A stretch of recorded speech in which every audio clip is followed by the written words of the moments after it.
Olá, sou a docente Cauane do Instituto Federal de Rondônia, campus Colorado do Oeste, do curso técnico em agropecuária integrado ao ensino médio, matriculada na turma do terceiro ano A.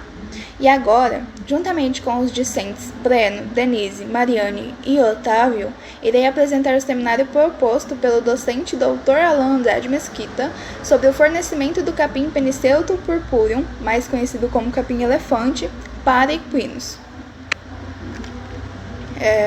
As pastagens sempre foram o alimento natural dos equinos, o que permitiu que eles se desenvolvessem durante o andar dos séculos. E mesmo após a domesticação dos cavalos pelos seres humanos, o capim continuou sendo uma fonte de alimentação tradicional nos meios de criação, sendo fornecido em forma de capim e ou forragens. Se o capim for de qualidade e cultivado da maneira correta, pode ser um fator de ajuda, levando os índices de produtividade da fazenda, reduzindo assim os custos de produção, porque o cavalo está com ótimas características zootécnicas, então irá demorar mais para entrar com suplementação alimentar. Salve o caso de cavalos que são criados com o objetivo de serem inseridos em disputas e competições, aqueles que são usados em situações que demandam mais esforço físico, como puxar carroças, e os da cavalaria militar. E claro que conhecer o capim é fundamental para a boa produtividade dos animais. Bom, o Peniceutum purpureum, mais conhecido como capim-elefante comum, é uma gramínea triploide, ou seja, lá no núcleo terá 3 vezes o número de cromossomos de cada gameta madura. Este capim tem sua origem da África e foi introduzido no nosso país pelo coronel Napier, por volta da década de 50. Existe uma grande diversificação de variedades e ecotipos, e alguns exemplos são Napier, Merker, Porto Rico, Albano, Mineiro, Mole de Volta Grande, Gigante de Pinda, Mote, Taiwan, Cameron, Uruguaiano e Roxo. Existem muitos outros, são só alguns. E vários fatores influenciam no consumo e na qualidade das forrageiras, portanto, nos convém conhecer também o sistema digestivo dos equinos. Primeiramente, os dentes da frente, juntamente com os lábios, apanham um alimento, que é moído pelos dentes de trás, iniciando-se nesse momento a digestão. Após isso, o alimento é engolido, passa pelo esôfago e entra no estômago, que tem capacidade de cerca de 8 litros e tem um bom funcionamento se cheio até 2/3. Do estômago, a comida passa pelo intestino delgado, cólon grande, cólon pequeno e, por fim, pelo reto. O intestino delgado do cavalo é estreito e mede cerca de 2 metros de comprimento. É nele que os açúcares, as proteínas e as gorduras são decompostos e absorvidos, e as fibras são digeridas no intestino grosso. Importante ressaltar que a fibra é a principal fonte de energia por intermédio de bactérias e micróbios que as fermentam. Um fato interessante é que os equinos não regurgitam, ou seja, eles não vomitam. Então é importantíssimo a gente se certificar de que eles estão tendo acesso somente a capins de qualidade. Composição química no capim. Nesse momento do trabalho foi incorporado um estudo científico da Revista Brasileira de Zootecnia, onde ela comparava o capim-elefante com o feno do capim Couch Cross e o feno do capim alfafa. Nele ficou definido que os teores de matéria seca do capim-elefante são extremamente inferiores se comparado aos outros dois. Portanto, ele possui uma deficiência de energia. A proteína bruta, a mesma coisa, 3,53%. Se mostrou baixa e, portanto, uma deficiência em proteínas digestíveis. A fibra bruta, 40,70%, se mostra em excesso diante da maturidade fisiológica. Portanto, não é indicado fornecer essa planta para os animais nos últimos estágios fenológicos. A lignina, molécula tridimensional, indigestível pelos cavalos, apresenta 6,38%. Então, deve ter uma atenção para esse teor de lignina, uma vez que altos teores não são bem-vindos na alimentação dos equinos. Portanto, o valor nutritivo de uma forragem normalmente refere-se ao conjunto formado pela composição química, essa dada na tabela, a sua digestibilidade, próximo slide, e a natureza dos produtos da digestão. Logo a gente vê aqui que pela composição química esse capim vai precisar de uma suplementação, uma vez que apenas ele não consegue suprir as necessidades do cavalo. Então, a aceitabilidade do capim, ou a digestibilidade. Segundo o Herbert Vilela, o capim-elefante Penícido púrpuro nas cultivares Napier, Mecker, Mineiro, Cameron ou Vruk-Vruna, na forma picada, às vezes associada a cana-de-açúcar ou não, considerando o baixo consumo deste alimento volumoso suplementar pelo equídeo, seja pela baixa apetecibilidade, seja pela menor digestibilidade, tem-se como resultado uma queda brusca na produtividade dos animais durante o período de seca. Portanto, no período de seca, o capim não vai ter uma boa resposta à falta de chuva e vai haver uma diminuição na produtividade dos animais e, portanto, esse capim não vai ser tão indicado nesse momento, ele não vai ser tão efetivo. Ainda na composição química, a gente traz a composição química em função do ponto de colheita, uma vez que eles estão extremamente relacionados. Então a gente traz uma tabela que fala da composição bromatológica e da idade em dias. Inicialmente, nos primeiros dias, a proteína bruta está com teores bons, o fósforo e o cálcio também. A fibra bruta ainda está começando a ser produzida. Com o desenrolar da maturidade fisiológica, a fibra bruta alcança elevados índices. Porém, ao contrário deste, a proteína bruta vem diminuindo. O fósforo também. O cálcio permanece constante. Então, nesse momento, a gente vai definir o ponto de colheita em 64 a 120 dias da maturidade fisiológica, uma vez que nesse meio termo você nem perde em fibra bruta, nem com a falta de proteína bruta, fósforo e cálcio. O ponto ideal de colheita vai ser dado então com duas sugestões: 70 dias ou 84 dias de rebrota, visto que com essas idades a planta não apresenta os teores de frações fibrosas, que não são digestíveis pelo animal, considerando também a lignina, e a presença de boas porcentagens de nutrientes que serão digeridos, absorvidos e aproveitados pelos animais. Portanto, conclui-se que a idade de corte influencia no rendimento e na qualidade dessa forrageira, quando colhida.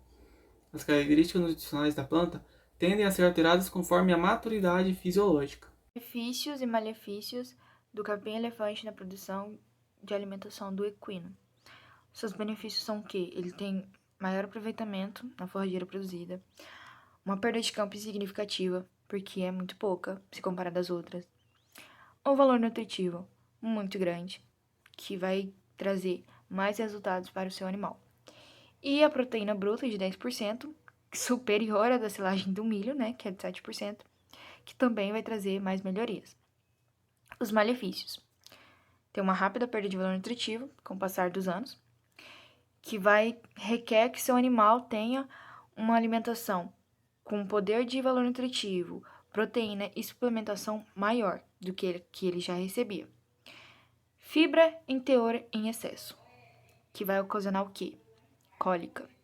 Porque o equino, como ele não rumina como os bois e as vacas, ele tem riscos de ter cólica, que se não tratada e não cuidada imediatamente, pode trazer o animal ao seu óbito, que vai fazer com que o produtor perca o animal e perca o serviço do animal e o tempo que ele gastou para fazer com que o animal chegasse no seu nível, né, de valor nutritivo e força. Meu nome é Breno, eu vou falar um pouco como deve ser fornecido o capim e quais suas exceções. Bom, o capim como alimentação suplementar é uma prática comum em toda a região central do Brasil.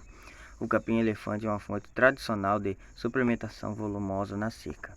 Bom, temos o fornecimento do período chuvoso, como o capim deve ser picado todo dia para o fornecimento. Também é necessário o uso de talhões de tamanhos diferentes. E por último, variações climáticas não permitem produção uniforme. Temos agora o fornecimento de período seco. O capim com produção extremamente baixa. O capim de baixo teor de proteína maior que 6,0% de proteína bruta na matéria seca.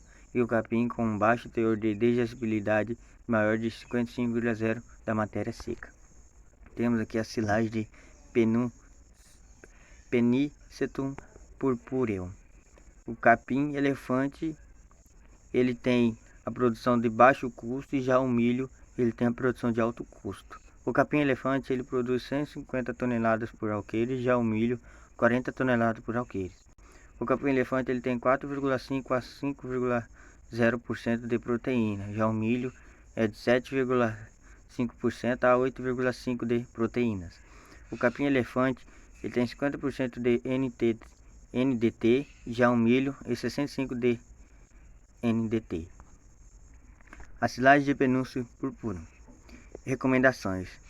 Silo bem feito, o silo deve ser bem feito para se ter silagem de qualidade, disponibilidade de quantidade certa para o cavalo coma em até 2 horas retirado do silo. Fornecer a silagem de 3 a 4 vezes por dia. Agora vamos falar sobre a suplementação alimentar. O que é? Suplementação é um complemento na alimentação. Ela vai ajudar a suprir as necessidades e deficiências de minerais, de nutrientes e alimentos, no qual não estão presentes no pasto, no caso durante a pastagem. Podemos encontrar também esses suplementos em várias formas, como pó, líquido, comprimidos e com aditivos a rações. A suplementação ela traz diversos benefícios aí para os equinos, o aumento da força, da resistência, principalmente para aqueles que são animais competidores. Vai ajudar no metabolismo e na melhoria do sistema imunológico. Esse animal não vai ficar vulnerável a doenças, vai ser sempre um animal sadio. Também temos os principais compostos aqui dos suplementos, porque são vários, diversos. Temos os aminoácidos, cálcio, fósforo, zinco, ferro e a vitamina A, entre outras vitaminas também. Mas para darmos essa suplementação para esses animais, precisamos conhecer as categorias, com a indicação por categoria. Vamos começar com o garanhão. Em período normal, só o fornecimento de pasto ou feno tem que ser de qualidade. E a suplementação mineral, caso seja necessário. Em período de monta, temos que dar uma atenção a mais, fornecer 30% a mais de energia e 20% a mais de proteína também. Para as éguas, mantidas a pastos, suplementação mineral, com sal no coxo. E para as éguas prenhas, suplementos minerais. Também temos que tomar cuidado, com o excesso de proteínas, principalmente nos 3 últimos meses de gestação, vem causar problemas. Para as éguas com potro ao pé, manter essa égua no melhor piquete da propriedade, com água sempre disponível, assim, para todos os animais.